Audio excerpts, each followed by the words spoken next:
మీరెందుకు ఇలా మాట్లాడుతున్నారు? ఆపండి భాస్కర్ గారు, మీరు మా కోడల్ని మంత్రగత్తె అంటే ఊరుకోను.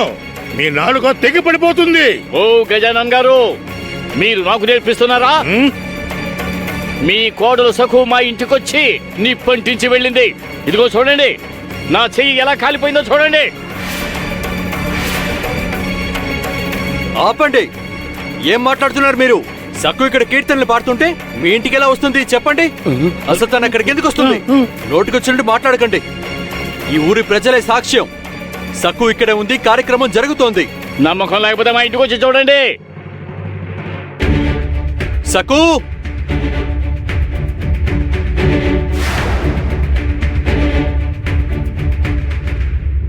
ఇదిగో వచ్చింది వచ్చింది వచ్చింది.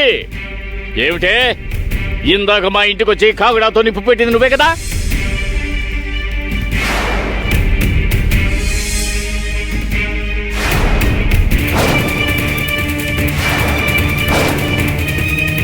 నేను చూశాను, నా మంచం చుట్టూ నిప్పంటించి వెళ్ళావు నువ్వు. నిజం చెప్పు.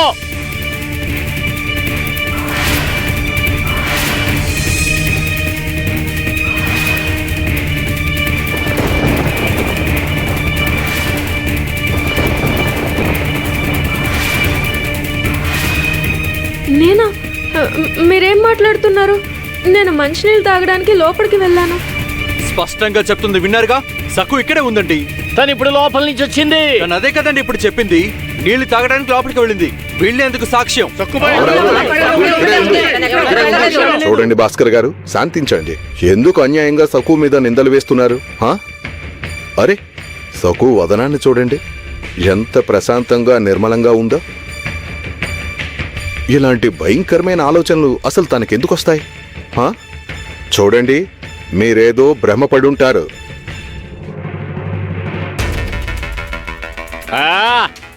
ఎందుకు భ్రమపడతాను? నేను మద్యం సేవించి పడుకున్నాను అనుకుంటున్నారా? చూడండి, నాకు ఎటువంటి దృష్టి లోపం లేదు. ఆ యువతి అచ్చం సఖులానే ఉంది.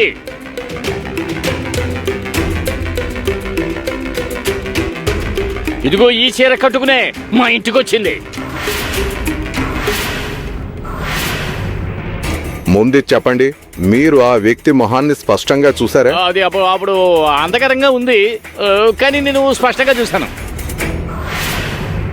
సకుబాయ్, అసలు ఏంటి గందరగోళం అంతా? ఉదయం ఒకరు ఉరి వేసుకున్నారు. ఆ పని చేసింది స్త్రీ అని రాసుంది. ఏమిటిదంతా? అసలు ఇక్కడ ఏం జరుగుతోంది? భాస్కర్ గారు అపనిందలు వేస్తున్నారు. ఇక పాటిల్ గారు మీరు సక్కుని అడగడం భావ్యం కాదు.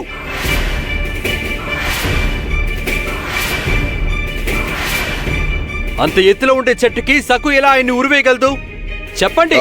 అది ఒకవైపు సక్కు అమాయకురాలని చెప్తూనే తనని అడగకూడని ప్రశ్నలు అడుగుతున్నారు. చూడండి భాస్కర్ గారు, గ్రామస్తుల సమక్షంలో కీర్తనలు పాడుతున్న సక్కు మీ ఇంటికి ఎలా వస్తుందండి? చెప్పండి, ఎలా వస్తుంది? అరే దిగు, ఈ రోజు ఉదయమే అందరికీ తెలిసింది. ఆ చెట్టు కింద రాయబడిన అక్షరాల మీద ముక్కెర ఉంది. అందుకని ఈ హత్య వెనుక ముక్కెర పెట్టుకున్న స్త్రీ ఉందని అందరూ అనుకుంటున్నారు.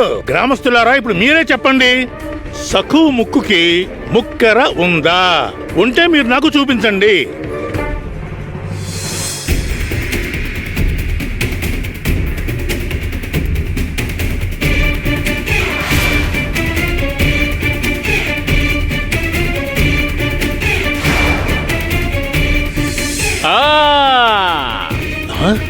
ఇప్పుడు నాకొక ముఖ్యమైన ఆధారం దొరికింది.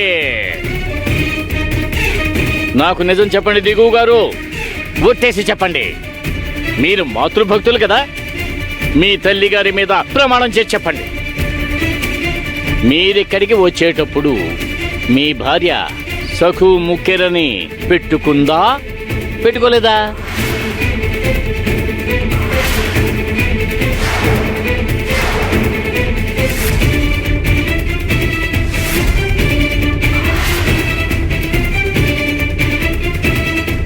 పెట్టుకుంది. మరి సక్కుబాయి ముక్కెర ఏమయ్యింది? ఏంటి సకు, నీ ముక్కెర ఏమయ్యింది? అదేంటంటే అది నా ముఖ్యరా. దొంగ దొరికేసింది చూడండి. అరే తొందరపడకండి, నేను చెప్తాను వినండి. ఈ చెంగయ్యతో నేను వాకిట్లో కబుర్లు చెబుతూ కూర్చున్నాను. ఈ రోజు మన ఊర్లో జరిగిన దారుణ సంఘటన గురించి, ముగ్గుతో రాసిన వాక్యాల గురించి, ముఖ్యల గురించి మేము చర్చించుకుంటున్నాం. ఆ సమయంలో దిగు గారు మా పక్క నుంచి నడుచుకుంటూ వెళ్లారు. మా మాటలు ఆయన వినే ఉంటారు. చెప్పండి దిగు గారు, అవునా కాదా? మా మాటలు విన్న మరుక్షణం తక్కువ దగ్గర నుంచి మీరు ముఖ్యను తీసేసుకుని